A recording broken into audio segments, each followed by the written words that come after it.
Hello everybody, welcome to divinely guided 7777। कैसे हैं आप सब लोग।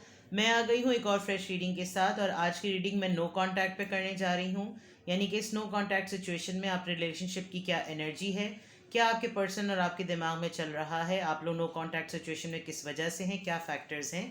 Let's see. ये टाइमलेस, जनरल और कलेक्टिव रीडिंग होगी। जब कभी भी आपकी नज़र से गुजरेगी ये आपका उस वक्त का मैसेज होगा, लेकिन मैसेज वो पिक कीजिएगा जो आपकी सिचुएशन से मैच करते हुए हों। टैरो में ये मैसेजेस आए हैं, सारे मैसेजेस अपने ऊपर इम्पोज मत कर लीजिएगा।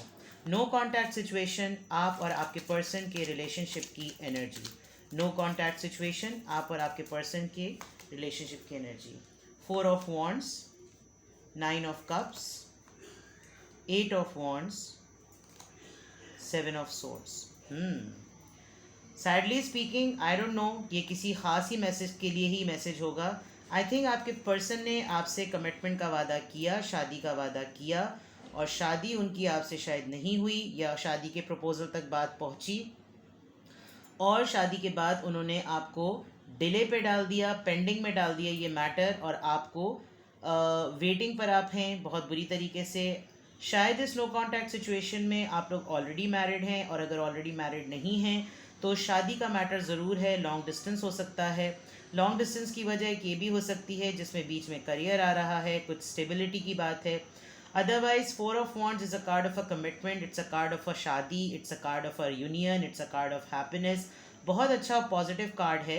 तो नो कॉन्टैक्ट सिचुएशन में या तो आपके पर्सन कहीं ना कहीं किसी की शादी में बिज़ी हैं, but I am afraid to say कि ये अपनी ही शादी में बिज़ी हैं, इनकी शादी हो गई है। Otherwise not. तो ये इस वक्त जिस भी फील में और जिस भी एनर्जी में हैं, ये काफ़ी कंटेंट हैं, ये काफ़ी कंपैशनेट हैं, काफ़ी रिलैक्स हैं, चिल कर रहे हैं। और अगर आपके पार्टनर की तरफ ऐसा नहीं है तो शायद आपकी खुद की कहीं ना कहीं स्नो कांटेक्ट में रहते हुए शादी कहीं हो गई। क्यों? क्योंकि आप बहुत अरसे तक इनका वेट करते रहे, आप कम्युनिकेशन का वेट करते रहे, कम्युनिकेशन आपकी तरफ नहीं आई, और एक ये रिलेशनशिप इतना डिसेप्टिव रहा, इतना सीक्रेटिव रहा, इसमें चीज़ें अनफोल्ड हो ही नहीं सकी, पता ही नहीं चल सका कि कैसे कम्युनिकेट करें। या तो आपके पर्सन एकदम से कहीं गायब हो गए, शादी का वादा करके बिल्कुल गायब हो गए, और आप उनसे कमिटमेंट और आप उनसे कम्युनिकेट करने के लिए परेशान ही होते रहे। लेट मी सी ये 4 ऑफ वॉन्ड्स से रीडिंग क्यों स्टार्ट हो रही है। S of cups, yes. इन्होंने आपको ऑफर दी, आपसे शादी का वादा किया कि आपसे शादी करेंगे, लेकिन एकदम से ये आपसे शादी का वादा जब बिल्कुल नियरली उसको फाइनल स्टेज पर लाने की बात हुई तो ये वहाँ से चलते बने। इस नो कॉन्टैक्ट सिचुएशन में मुझे बहुत क्लियरली लग रहा है विद द 7 ऑफ सोर्ड्स कि आपको इस नो कॉन्टैक्ट सिचुएशन में धोखा मिला है। आई एम सॉरी टू से, लेकिन झूठ नहीं बोलूँगी, जो हुआ है वो हुआ। आप इनको कम्युनिकेट करने के लिए, ढूंढने के लिए हर तरफ हाथ पांव आपने मारे हैं। आप हर तरफ से कोशिश कर रहे थे कि कहीं से इनकी कोई ख़बर मिले, क्या इन्होंने कहीं शादी कर ली, कहाँ चले गए, कहाँ दफान हो गए, कहाँ गायब हो गए, आपको कुछ नहीं पता चला। लेकिन कहीं ना कहीं से आपको ये ज़रूर पता चला कि जहाँ पर भी हैं खुश हैं, मुतमईन हैं, हैप्पी लाइफ गुजार रहे हैं। आपसे अफेयर चलाया, आपसे वादा किया, शादी का वादा किया, शादी का वादा करने के लिए जितने मज़े करने थे वो करे, और फिर अचानक से गायब। तो इस नो कॉन्टैक्ट सिचुएशन में आपके पर्सन इस वक्त हैं कहाँ। The chariot, Cancerian, S of pentacles, taurus, Virgo, Capricorn, the emperor, Aries, age gap हो सकता है, किंग ऑफ पेंटिकल्स। या तो इस पर्सन ने आपसे किसी दूसरे सिटी में या दूसरे स्टेट में मिले हैं, दूसरे टाउन में मिले हैं, और इस नो कांटेक्ट सिचुएशन में आपके पास इन्होंने टेम्परेरी टाइम गुजारा और फिर ये वापस आ गए। जो चीज़ इन्होंने आपसे छुपाई वो ये कि ये ऑलरेडी मैरिड थे, और इस वक्त आपने इनकी जब तमाम बातें ट्रेस कर ली, इन्होंने बहुत कोशिश की कि जिस वक्त ये आपके पास आने वाले थे, या तो आपने जाकर इन पे धावा बोल दिया, या ये आपकी तरफ जब आने वाले थे तो उनको पता चल गया कि आपको ये बात पता चल चुकी है। आप दोनों के दरमियान एज डिफरेंस हो सकता है, और इस चीज़ को ख़त्म करने के लिए आपकी फैमिली में या तो आपके फादर ने या उनके फादर ने एक रोल प्ले किया है कि इस चीज़ को अब ख़त्म करो। शायद आप बहुत अरसे तक इंतज़ार में रहे, और इस फादर फिगर ने एक ज़िद में आके, गुस्से में आके आपकी चीज़ को ख़त्म किया है। Your person is doing quite well with the king of pentacles. I don't see कि ये कोई पुअर पर्सन है, ये कोई भिखारी किस्म के इंसान, अल्लाह माफ़ करे, ये काफ़ी ठीक हैं। लेकिन जो आपसे इन्होंने कमिटमेंट की वो कमिटमेंट आपको देते हुए ये काफ़ी स्लो नज़र आ रहे हैं। तो ये इस वक्त हैं कहाँ? ये जहाँ पे भी हैं अपनी ईगो में बैठे हुए हैं, अपनी लेगेसी को एंजॉय कर रहे हैं। ट्रैवल करके भी आपके पास नहीं आना चाहते, दूर रहते हैं बिकॉज यहाँ बाइक है और यहाँ पर पानी है। तो आप कहीं और ये कहीं और, डिफरेंट स्टेट्स या डिफरेंट सिटीज़ में आप लोग रहते हैं, डिफरेंट कंट्रीज़ में रहते हैं, और ये आपको सिर्फ ब्रेड क्रम्स देते रहते हैं कि हाँ मैं आऊँगा, हाँ मैं आऊँगा या मैं आऊँगी, देखते हैं क्या होता है क्या होता है।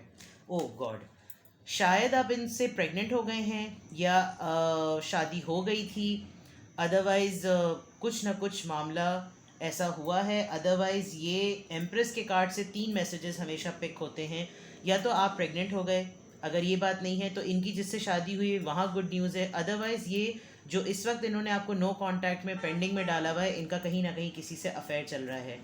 आपको लेकर ये कोई भी स्टेप लेते हुए नहीं नज़र आ रहे, बिल्कुल हैंग सिचुएशन है। Even they are very much busy in parting. शायद ये आपको फ्रेंड जोन करने की ऑफ़र करें जब कभी भी आपसे बात हो। अदरवाइज़ काफ़ी डिफेंसिव हैं, काफ़ी क्लियर हुए हुए हैं कि जो भी बात करेंगे बिल्कुल सही बात करेंगे। जिसने आपकी लाइफ में इस फैसले को फाइनलाइज कराया है उसको इन्होंने पॉइंट बना लिया है मुस्तकिल आपको ताना मारने का। तो इस नो कांटेक्ट सिचुएशन में इनकी एनर्जी और आपके रिलेशनशिप की एनर्जी मुझे ये नज़र आ रही है, और ये कहाँ इंगेज्ड हैं वो सब भी मैंने बता दिया। Let's see more. डिस्पॉन्डेंस, काफ़ी एग्जॉस्ट हुए हैं आप इस वक्त। इनसिक्योरिटी, दिल के हाथों मजबूर हैं आप, शायद ये रिश्ता ख़त्म नहीं करना चाहते। आपके पर्सन आपके साथ काफ़ी ट्रिक करते हैं, मैनिपुलेटिव हैं। किसी की डेथ भी हुई है फैमिली में, इस पूरे मैटर के अंदर आपने किसी को लूज़ कर दिया। आप काफ़ी शैटर्ड नज़र आ रहे हैं, स्कैटर्ड सिचुएशन नज़र आ रही है। आप चाहते हैं कि जो कुछ भी हुआ ख़त्म हो जाए, गॉड फॉरबिड, अल्लाह ना करे, लेकिन मुझे एक बहुत स्पेसिफिक मैसेज आया है, शायद आपका मिसकैरेज भी हुआ इस पूरी टेंस सिचुएशन में, अगर आप लोग शादी में आ गए थे, या फिर आप किसी एक सिंगल बच्चे के वालदा या वालिद ज़रूर हैं। ये शादी काफ़ी मेस्ड रही, और अभी तो आप लोगों के नो कांटेक्ट सिचुएशन में जो कुछ भी हो रहा है आप अकेले ही तन तनहा तमाम चीज़ों को बेयर कर रहे हैं। आपके पर्सन आपके साथ बहुत ट्रिक करते हैं, वो बन के हैं वो लल्लू पट्टू से, लेकिन बन के एक बहुत बड़ा ड्रैगन की तरह आपके ऊपर हल्ला बोलते हैं और धावा बोलते हैं।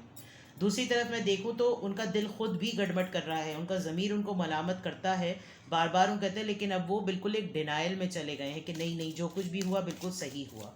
लेट्स सी सोल लेवल पर इस नो कांटेक्ट सिचुएशन में आपके पर्सन की क्या थिंकिंग है। चिल्ड्रन, बच्चे इन्वॉल्व हैं डेफिनेटली। अजान शुरू हो गई, मैं इस रीडिंग को जल्दी से ख़त्म करने की कोशिश करूँगी, पहली अजान है ये। रिट्रीट मिस कर रहे हैं आपको, वो टाइम भी याद कर रहे हैं जो आपके साथ स्पेंड हुआ, वेकेशन का प्लान कर रहे हैं, को डिपेंडेंट हैं, कोई एडिक्शन है, या उनको ये भी लगने लगा था कि आप बहुत ज़्यादा इनकी तरफ एडिक्टेड हो रहे हैं, बहुत ज़्यादा इनके ऊपर डिपेंड कर रहे हैं, इस वजह से ये इन्होंने आपसे फ़रार का रास्ता अपनाया। चीज़ें इन्होंने इस तरह से सोची नहीं थी कि हो जाएंगी। शायद अब मुझे कंफर्म भी हो रहा है कि बच्चे इन्वॉल्व हैं, आपके हैं या उनके हैं, लेकिन नो कांटेक्ट सिचुएशन में एक फैक्टर ये बहुत बड़ा स्ट्रॉन्ग फैक्टर है।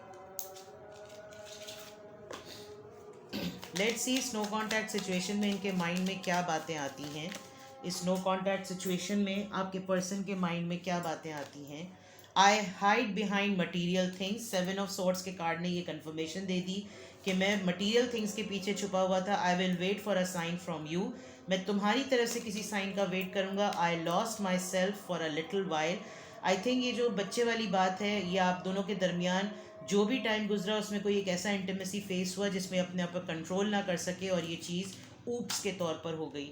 I know I messed up things, इनको ये अपने आप से ख़ुद भी कहते हैं, जो ये इनसिक्योरिटी वाली बात आई थी कि मुझे अंदाज़ा है कि मैंने चीज़ों को किस हद तक ख़राब कर दिया है।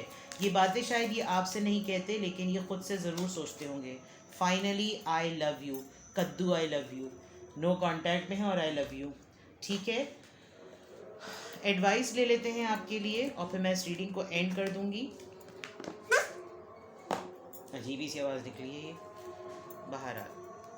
दुआ कीजिए, अजान भी हो रही है। मैं हमेशा अजान के वक्त स्टॉप कर देती हूँ, but I am about to end the video. अगर स्लो कॉन्टैक्ट सिचुएशन आपको अपने से मैच करती हुई लग रही है तो लेट्स सी कि आपके लिए एडवाइस क्या है।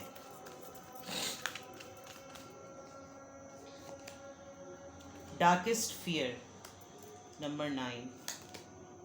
Spread your wings. इस को डिपेंडेंसी से निकल जाइए, चीज़ों को डिफरेंट वे में सोचिए, चीज़ों को डिफरेंट वे में देखिए। अगर आप बहुत ज़्यादा घबरा रहे हैं, डर रहे हैं किसी डिसीजन के लिए, घबराइए मत। इस नो कॉन्टैक्ट सिचुएशन में कोई भी डिसीजन लेना है, कंसल्ट कीजिए, फैमिली से डिस्कस कीजिए और हिम्मत करें, आगे बढ़िए। ठीक है, अपना बेहद ख्याल रखिएगा। Bye bye.